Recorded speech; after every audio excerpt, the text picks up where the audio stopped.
I remember the night clearly when I sat in the living room, holding a cup of tea I hadn't even sipped from. My hands were trembling, and my heart raced with a mixture of fear and guilt. I had been hiding something from my husband for far too long, and the weight of it was crushing me every single day. I knew if I didn't confess, it would eventually eat me alive and destroy whatever trust we had left. He came home later than usual, tired from work, but still with that calm and caring smile that always greeted me. I looked at him and wondered how he would react after hearing the truth. Would that smile disappear forever? Would he walk away from me and never look back? These thoughts made my throat tighten, but I forced myself to sit him down because the truth couldn't stay hidden any longer. "I need to tell you something," I said softly, avoiding his eyes. He looked at me curiously, sensing the seriousness in my voice. "It's important." My words seemed to fill the room with silence heavier than any storm. He nodded, encouraging me to continue, but my lips trembled. For a moment, I almost convinced myself to stay quiet again, but I knew I couldn't.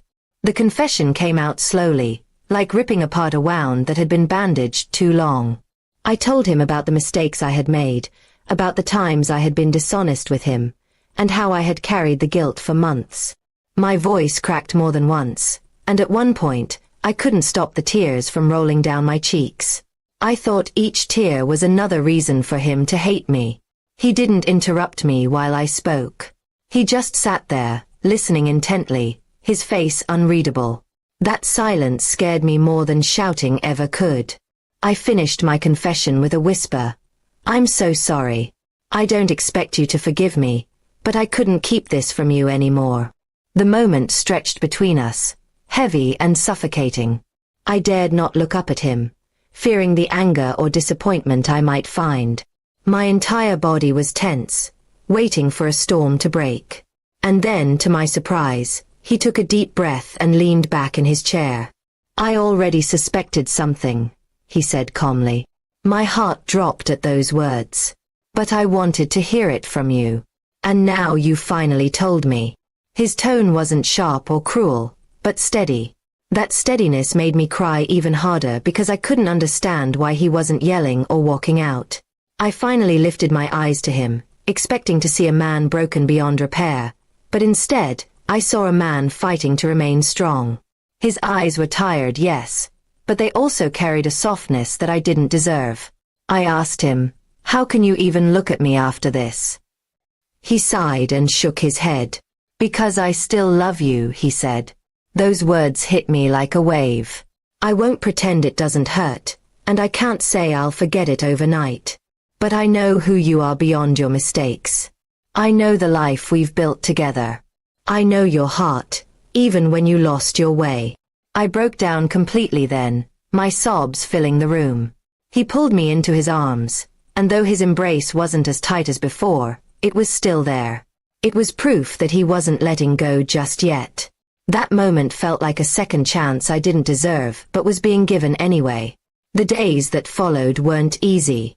Trust, once cracked, doesn't fix itself in an instant. We had long conversations, some filled with tears, others with silence. There were times I thought he might change his mind and leave, but he stayed. He stayed because forgiveness wasn't just about forgetting. It was about choosing to move forward despite the pain. He reminded me daily, not with words but with actions, that love could survive mistakes if both people were willing to fight for it. I did everything I could to rebuild his trust, to show him that my confession was not the end of us but the beginning of something more honest. It took time, patience, and humility on my part. I had to earn back what I had broken, and he had to learn how to let go of the bitterness that wanted to linger. But slowly, day by day, we began to find our rhythm again. One evening months later, he looked at me across the dinner table and smiled the same way he used to. That smile told me more than words ever could, that despite everything, his heart had chosen forgiveness. And in that moment, I realized how rare and precious his love truly was. I will never forget the pain I caused, but I will also never forget the grace he gave me. My confession could have ended our marriage, but instead, it became the turning point that made us stronger. He forgave me in the end, and I promised myself that I would never again take such a gift for granted.